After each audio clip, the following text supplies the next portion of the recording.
नमस्कार, स्वागत है आपका सुनो कहानी में।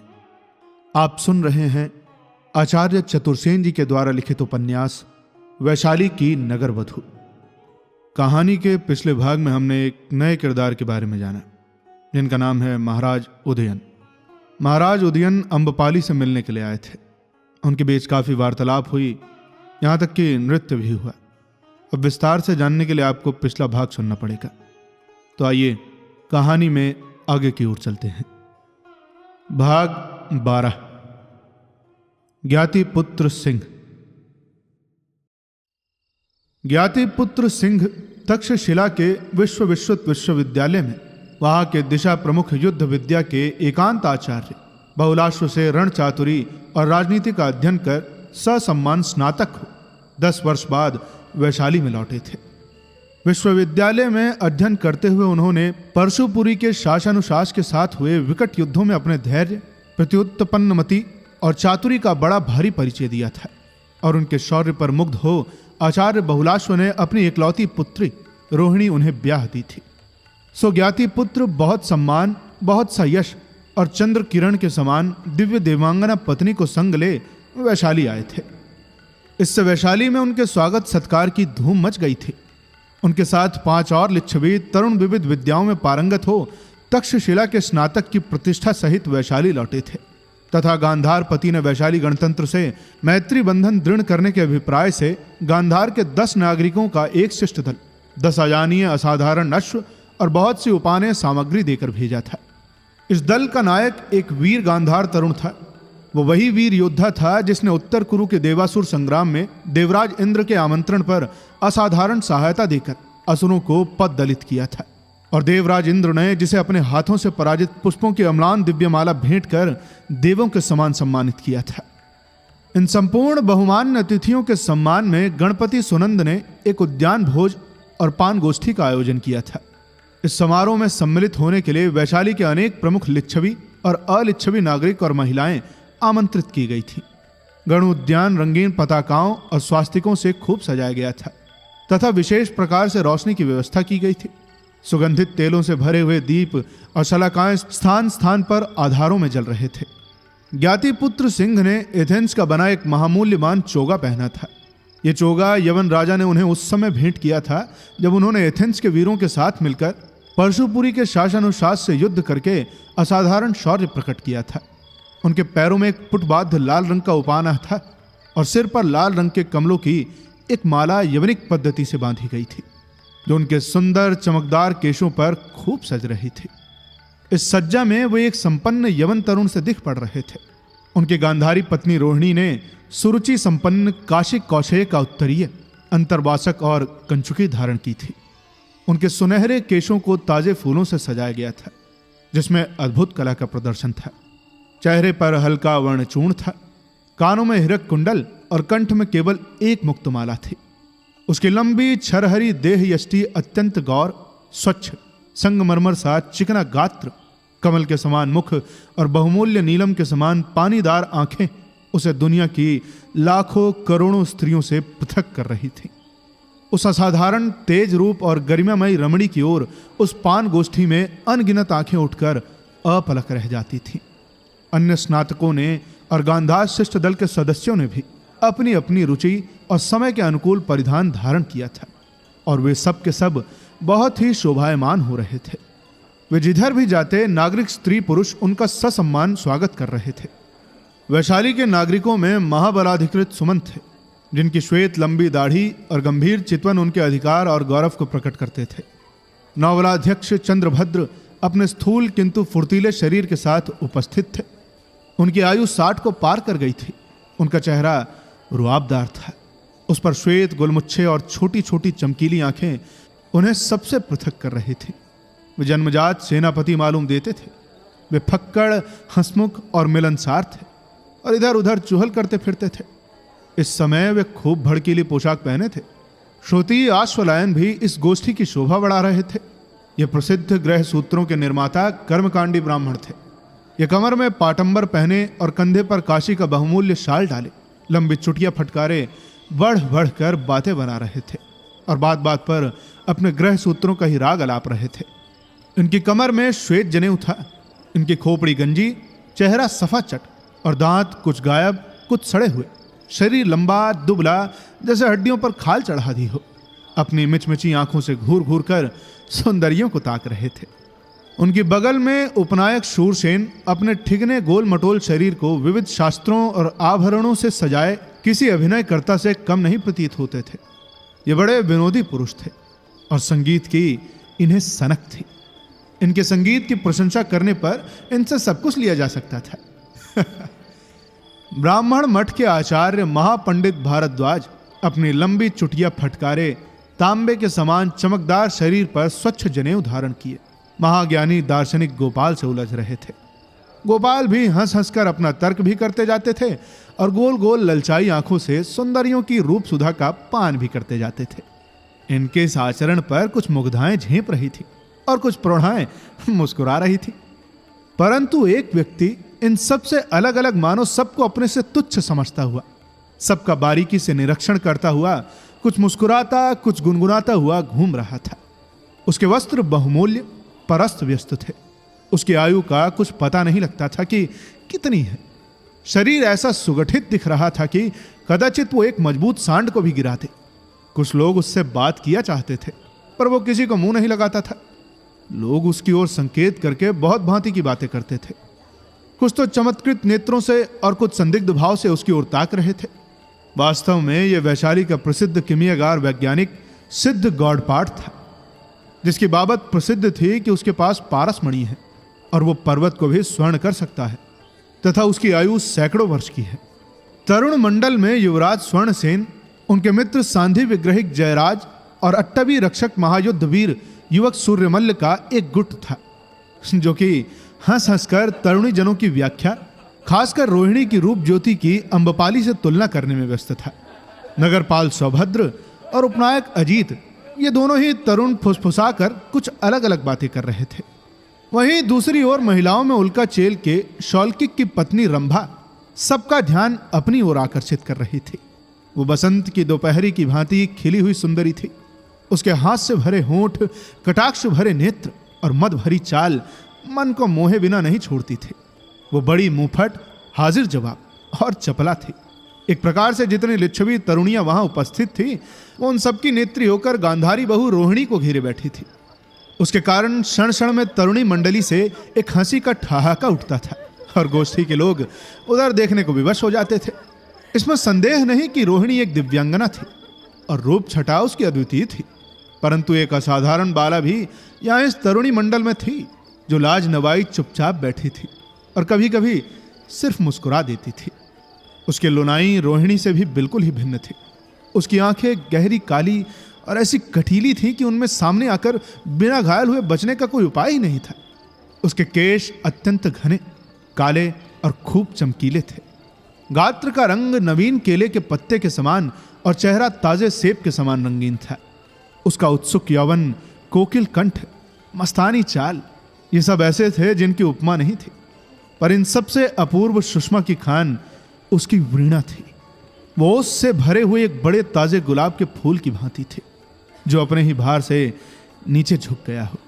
इस भुवन मोहिनी कुमारी बाला का नाम मधु था और ये महाबलाधिकृत सुमन की इकलौती पुत्री थी। इतने सम्मान्य अतिथि गण उद्यान में आ चुके थे और यहां तक कि एक प्रहर रात्रि भी जा चुकी थी। भोज का समय लगभग हो चुका था, परंतु एक असाधारण अतिथि नहीं आया था, जिसकी प्रतिष्ठा छोटे बड़े सभी को थी। वो थी देवी अम्बपाली। लोग कह रहे थे कि आज यहां रूप का त्रिवेणी संगम होगा। सिंह को सम्मुख देखते ही नवबलाधिकृत चंद्रभद्र दोनों हाथ फैलाकर आगे बढ़े। उन्होंने कहा, स्वागत सिंह, स्वागत। वैशाली में तुम्हारा स्वागत है और गांधारी स्नुषा का भी। आज आयुष्मान, तुझे देखकर बहुत पुरानी बात याद आ गई मुझे। उस बात को आज 20 वर्ष बीत गए पुत्र। तुम्हारे पिता अर्जुन तब महाबलाधिकृत थे और मैं उनका उपनायक था। उन्होंने किस प्रकार कमल द्वार पर सारी मागध सेना के हथियार रखवाए थे और एक नीच मागध बंधी ने, जिसे तुम्हारे पिता ने कृपा कर जीवन दान दिया था ना, धोखे से रात को मार डाला था। उस दिन हर्ष विषाद के झूले में वैशाली झूली थी। पुत्र, वही मागध आज फिर अपनी लोलुप राज्य लिप्सा से हमारे गण को विष दृष्टि से देख रहा है। सिंह ने हाथ उठाकर वृद्ध सेनापति का अभिवादन करके कहा, बनते सेनापति, मैं प्रतिज्ञा करता हूं कि मागधों से पिता के प्राण का मूल्य लूंगा। मैं अपने रक्त की प्रत्येक बूंद देकर भी एक सच्चे लिच्छवी तरुण की भांति। साधु सिंह साधु, तो अब मुझे वृद्ध होने का खेद नहीं, परंतु क्या बनते आयुष्मान, तेरा यह वेश तो बिल्कुल ही पराया है रे। बनते सेनापति, आचार्य बहुलाश्व ने जब मुझे तक्षशिला से विदा किया था तब 2 बहुमूल्य वस्तुएं मुझे दी थी। एक अपनी इकलौती पुत्री रोहिणी, और दूसरी ये बात कि पुत्र, विश्व के मानवों में परायपन का भाव मत रखना। तो सिंह कुमार, इन दोनों बहुमूल्य वस्तुओं में से तो एक रोहिणी को तो मैं ही पसंद करती हूँ और दूसरी को मैं। आयुष्मान, तुम रंभा से सुलझो, मैं तब तक अन्य अतिथियों को देखूं। ये कहते हुए चंद्रभद्र हंसते हुए आगे बढ़ गए।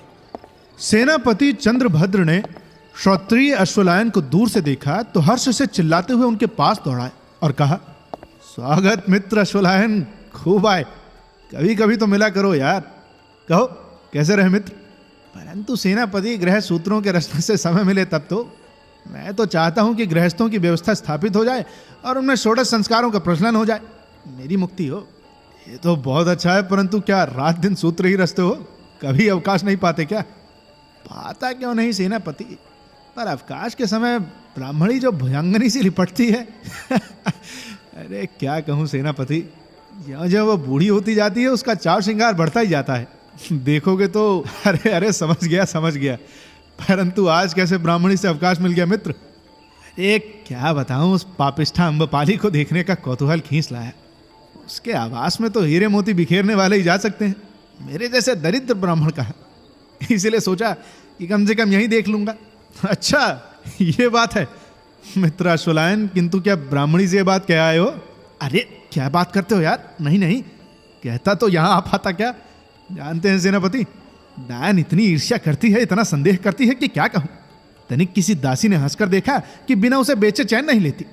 अरे तुम्हें मैं क्या बताऊं, उस दिन एक चंपक वर्ण तरुण दासी को 40 निष्ठ पर बेच डाला। अरे भाई, वो तो कभी कभी इस बूढ़े ब्राह्मण की चरण सेवा कर दिया करती थी। सेनापति तुम्हें क्या बोलूं मैं, कृत्या है कृत्या। तो मित्र अश्वलायन, उस पापिष्ठा अम्बपाली को देखने के लिए इतनी जोखिम क्यों उठा रहे हो? यों ही सेनापति, यों ही। विश्व में पाप पुण्य दोनों ही स्पर्श करना चाहिए, एक ही चीज का क्या करूंगा?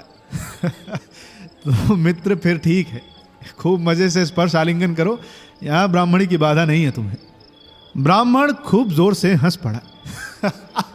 इससे उसके कुत्सित गंदे दांत बाहर दिख पड़े। उन्होंने कहा, आपका कल्याण हो सेनापति, पर वो पापिष्ठा यहां आएगी तो ना? अवश्य आएगी मित्र, अवश्य आएगी। आयुष्मान सिंह और उससे अधिक उसकी गांधारी पत्नी को देखने के लिए देवी अम्बपाली बहुत उत्सुक है, जरूर आएगी। ये किस लिए सेनापति? उसने सुना है कि सिंह और उसके तरुण मित्रों ने उसकी उपेक्षा की है। देखते नहीं, वो गांधारी कन्या देव कन्या सी ऐसी अप्रतिम रूप ज्योति लेकर वैशाली में आई है, जिससे अम्बपाली को भी शायद ईर्ष्या हो सकती है। क्या बात कर रहे हो? ऐसा है तब तो सेनापति, उस गांधारी कन्या को भी भली भांति देखना होगा। कहाँ है? देखो सब कुछ देखो मित्र, आज तो यहाँ रूप की हाट लग रही है। अरे ये देखो, विनायक शूरसेन और महापंडित भारद्वाज इधर कोई आ रहे हैं। अरे खूब आए शूरसेन, आओ। मैं मित्र अश्वलायन क्षेत्रीय से तुम्हारा परिचय कराता हूँ। अरे परिचय हो गया इनसे, परंतु सेनापति देवी अम्बपाली अभी तक क्यों नहीं आई? कुछ पता है क्या तुम्हें? नहीं नायक, मुझे तो नहीं पता, परंतु वो आएगी तो ना? अवश्य आएंगी नायक शूरसेन, अवश्य आएंगी। पर तुम उनके लिए इतने उत्सुक क्यों? शूरसेन ने ही हंसते हुए कहा, देखूंगा, एक बार देखूंगा। सुना है कि उसने कौशल प्रसेनजीत को निराश कर दिया है। महापंडित भारद्वाज ने हाथ उठाकर नाटकीय ढंग से कहा, अरे वह वैशाली की यक्षिणी है भाई, मैं उसे मंत्र बल से बद्ध करूंगा। गणित और ज्योतिष के उद्भट जाता त्रिकालदर्शी सूर्य भट्ट ने अपने बड़े डील डॉल को पीछे से हिलाकर कहा, मैं तो कहता हूं महापंडित जन्म जन्मांतर से उस यक्षिणी से आवेशित हैं। सबने लौट कर देखा तो सूर्य भट्ट और महादार्शनिक गोपाल पीछे गंभीर मुद्रा में खड़े हैं। सूर्य भट्ट की बात सुनकर दार्शनिक और तार्किक गोपाल बोले, हो भी सकता है, नहीं भी हो सकता है। अब यह बात नहीं है कि नहीं हो सकता है। इस पर सब हंस पड़े। इन महार्ष पुरुषों के सामने की एक स्फटिक शिला पर युवराज स्वर्णसेन सूर्यमल सांदी विग्रहिक जयराज और आगार कोष्ठक सौभद्र बैठे थे। युवराज ने कहा, क्यों भाई सौभद्र, भाई क्या कारण है कि तुम कल रात मेरी पान गोष्ठी में नहीं आए और यहाँ अभी से उपस्थित हो? अरे ये भी कोई पूछने वाली बात है, इसका कारण तो स्पष्ट है। वहाँ देवी अम्बपाली के आने की कोई संभावना नहीं थी और यहाँ तो अवश्य उनका दर्शन लाभ होगा। ये बात है। तुम कब से भाई देवी अम्बपाली की कृपा के भिखारी बन गए? कौन? मैं? अरे मैं तो जन जन से देवी की कृपा का भिखारी रहा हूँ भाई। उन्होंने सामने खड़े सूर्यभट्ट की ओर देखकर मुस्कुरा कर कहा, परंतु युवराज, हम उचित नहीं कर रहे हैं। हमें ज्ञाति पुत्र सिंह और उनकी पत्नी का अभिनंदन करना चाहिए तो, परंतु अब समय कहाँ है। वो देवी अम्बपाली का आगमन हो रहा है, देखो। सबने चकित होकर कहने वाले की ओर घूमकर देखा। आचार्य गौड़पाद भावहीन रीति से मुस्कुरा रहे हैं। तरुणों ने उनकी उपस्थिति से अप्रतिभ होकर कहा, अरे यार नहीं, अभी भी समय, पान आरंभ नहीं हुआ। चलो हम लोग सिंह के पास चलें। तीनों तरुण तेजी से उधर चल दिए, जहां तरुण मंडल से घिरे सिंह उनके विविध प्रश्नों के उत्तर में उनके कौतूहल को दूर कर उनका मनोरंजन कर रहे थे। देवी अम्बपाली अपनी 2 दासियों के साथ आई थी। उन्होंने अपना प्रिय श्वेत कौशे का उत्तरीय और लाल अंतर्वासक पहना था। वे कौशाम्बीपति उदयन की दी हुई गुलाबी रंग की दुर्लभ मुक्ताओं की माला धारण किए थी। उनकी दृष्टि में गर्व, चाल में मस्ती और उठान में सुषमा थी। अम्बपाली को देखते ही लोगों में बहुविध कौतूहल फैल गया। क्षण भर को उनकी बातचीत रुक गई और वे आश्चर्यचकित हो उस रूप ज्वाला की अप्रतिम देह यष्टि को देखने लगे। पान प्रारंभ हो गया। दास दासी दौड़ दौड़कर मेहमानों को मेरे, माध्विक और दाखा देने लगे। अम्बपाली हंसते हुए उनके बीच राजहंसिनी की भांति घूमने और कहने लगी, मित्रों, अभिनंदन करती हूं और अभिलाषा करती हूं कि खूब पियो। वो मंद गति से घूमती हुई वहां पहुंची जहां तरुण तरुणियों से घिरे हुए सिंह अपने संगियों के साथ हंस हंसकर विविध वार्तालाप कर रहे थे। उसने रोहिणी के निकट पहुंचकर कहा, गांधार कन्या का वज्जी भूमि पर स्वागत। सिंह ज्ञाति पुत्र, तुम्हारा भी और तुम्हारे सब साथियों का भी। फिर उसने हंसकर रोहिणी से कहा, वैशाली कैसी लगी बहन? शुभ है, क्या कहूं, अभी 12 घड़ी भी इस भूमि पर आए नहीं हुई। इस बीच इतनी आत्मीयता देख रही हूं कि देखिए ना, रंभा भाभी को ही देखिए, इनके स्पर्श मात्र से ही मार्ग के 3 मास की थकान मिट गई। अम्बपाली ने कहा, स्वस्थी रंभा बहन, तुम्हारी प्रशंसा पर ईर्ष्या करती हूं। रंभा ने कहा, देवी अम्बपाली की ईर्ष्या मेरा अभिमान का विषय है। अम्बपाली ने मुस्कुराकर सिंह से कहा, मित्र सिंह, तुम्हें मैं तक्षशिला से ऐसी अनुपम निधि ले आने पर बधाई देती हूं। फिर रोहिणी की ओर देखकर कहा, भद्रे रोहिणी, वज्जीभूत क्या तुम्हारे गंधार से ही दिखती है या फिर कुछ नयापन तो नहीं दिखता? ओह, एक बात मैं वज्जीभूत में सहन नहीं कर सकती हूं। वो क्या बहन? ये दास। उसने एक कोने में विनायवनत खड़ी अम्बपाली की दोनों दासियों की ओर संकेत करके कहा, कैसे आप मनुष्यों को भेड़ बकरियों की भांति खरीदते बेचते हैं और फिर कैसे उन पर आबाद शासन करते हैं। वो शरद चंद्र की कौमुदी में निर्मल पुष्पकरणी में लिखी कमुदिनी की भांति स्निग्ध शीतल सुषमा बिखेरने वाली अम्बपाली की यवनी दासी मदलेखा के निकट आई। उसकी लज्जा से झुकी हुई थोड़ी उठाई और कहा, कैसे इतना सहती हो बहन? जब हम सब बातें करते हैं, हंसते हैं, विनोद करते हैं, तो मुख बधिर से चुपचाप खड़ी कैसे रह सकती हो? निर्मम पाषाण प्रतिमा सी।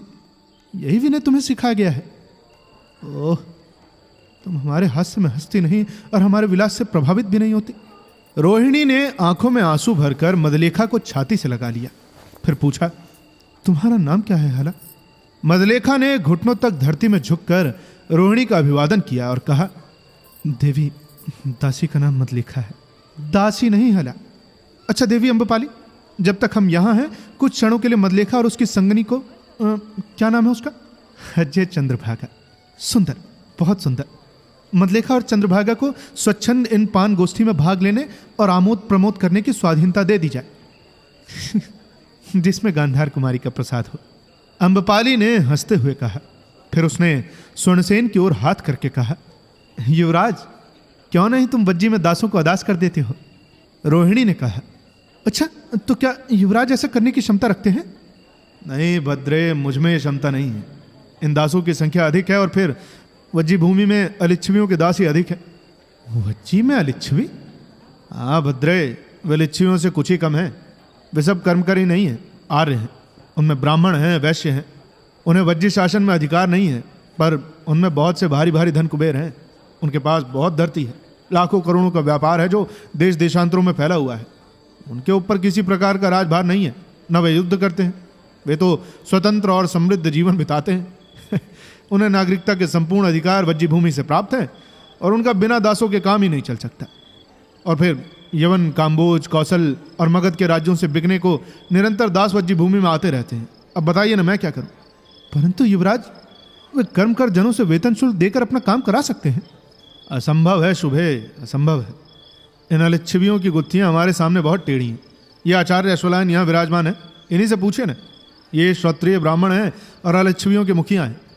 आर्य अश्वलायन अपनी मिचमिची आंखों से इन सुंदरियों की रूप सुधा पी रहे थे। अब उन्होंने उनकी कमल जैसी आंखें अपनी ओर उठती देखकर कहा, ओहो हो, शांतम पापम, शांतम पापम। भद्रे दास दास हैं और आर्य आर्य हैं। मैं श्रोत्रिय ब्राह्मण हूँ, नित्य षोडशोपचार सहित षडकर्म करता हूँ, षडंग वेदों का ज्ञाता हूँ, दर्शनों पर मैंने व्याख्या की है और ग्रह सूत्रों का निर्माण किया है। सो ये अधम कीर्त दास क्या मेरे समान हो सकते हैं? क्या आर्यों के समान हो सकते हैं? उन्होंने अपने नेत्रों को तनिक और विस्तार से फैलाकर और अपने गंदे गलित दांतों को निपोरकर मेरे के घड़े में से सुरा चषक भरते हुए तरुण काले दास की ओर रोषपूर्ण ढंग से देखा। देवी अम्बपाली खिलखिलाकर हंस पड़ी। उन्होंने अपनी सुंदरी दासी मदलेखा की ओर संकेत करके कहा, अच्छा, और आर्य उस नवनीत कोमलांगी यवन के संबंध में क्या राय रखते हैं? आर्य अश्वलायन का रोष तुरंत ठंडा हो गया। उन्होंने नेत्रों में अनुराग और होठों में हास्य भरकर कहा, देखिए, उसकी बात कुछ और है देवी अम्बपाली, लेकिन फिर भी दास दास है और आर्य आर्य है। किंतु आर्य, ये तो अत्यंत निष्ठुरता है, अन्याय है। कैसे आप ये कर पाते हैं और कैसे वो सहन करते हैं? ये इस विनय, सत्संस्कृत, शोभा और सौष्ठव की मूर्ति मदलेखा को हज्जे कहकर पुकारने में आपको कष्ट नहीं होता? रोहिणी ने कहा, किंतु भद्रे, हम इन दासों के साथ अत्यंत कृपा करते हैं। फिर वज्जी के नियम भी उनके लिए उदार हैं। वज्जी के दास बाहर नहीं बेचे जाते। किंतु आर्य समाज के सब मनुष्य समान हैं। नहीं भद्रे, मैं समाज का नियंता हूं। समाज में सब समान नहीं हो सकते। इसी वज्जी में ले लो, ये लिच्छवी है ना, जिनके अष्टकूल पृथक पृथक है। ये किसी अलिच्छवी माता पिता की संतान को लिच्छवी नहीं मानते। अभिषेक पुष्करणी में वही लिच्छवी स्नान कर पाता है जिसके माता पिता दोनों ही लिच्छवी हों और उसका गौर वर्ण हो। इसके लिए इन लिच्छवी के नियम बहुत कड़े हैं। फिर हम तो क्षत्रिय ब्राह्मण हैं, शुद्ध आर्य, गृहपति वैश्य हैं, जो 16 संस्कार करते हैं और 5 महायज्ञ करते हैं। और तो और अधगोरे कर्मकर हैं और काले दास भी हैं, जो मगध, चंपा, ताम्रपर्णी से लेकर तुर्क और काकेशस एवं यवन तक के वज्जीभूत से बिकने आते हैं। भद्रे, इन सब में समानता कैसे हो सकती है? फिर सबकी भाषा भिन्न, रंग भिन्न, संस्कृत भिन्न और रक्त भी भिन्न है, कैसे होगी समानता? किंतु आर्य, हमारे गांधार में ऐसा नहीं है। वहाँ सबका एक ही रंग है, एक ही भाषा है, एक ही रक्त है। वहाँ हमारा संपूर्ण राष्ट्र एक है। ओह, कैसा अच्छा होता आर्य यदि यहाँ भी ऐसा ही होता। ऐसा नहीं हो सकता बहन, अम्बपाली ने हंसकर कहा। अब तुम गांधार के स्वतंत्र वातावरण का सुख स्वप्न भूल जाओ। वज्जी संघ को आत्मसात करो, जहाँ युवराज स्वर्ण जैसे लिच्छवी तरुण और आर्य अश्वलायन जैसे क्षत्रिय ब्राह्मण रहते हैं, जिन्हें बड़े बने रहना ही होगा। इन्हें दास चाहिए, दासी चाहिए और भोग चाहिए। किंतु क्या बातों में ही रहेंगे शुभे गांधार पुत्री? अब थोड़ा पान करो। हज्जे मदलेखा, गांधारी देवी को मत दे। नहीं नहीं सौम्य, तुम यहाँ आकर मेरे निकट बैठो मदलेखा। तो ऐसा ही हो भद्रे मदलेखा, गांधारी देवी जैसा कहें वैसा ही कर।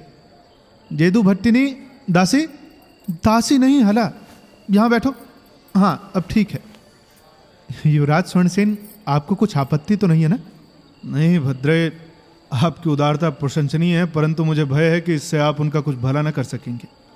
कैसे दुख की बात है प्रिय।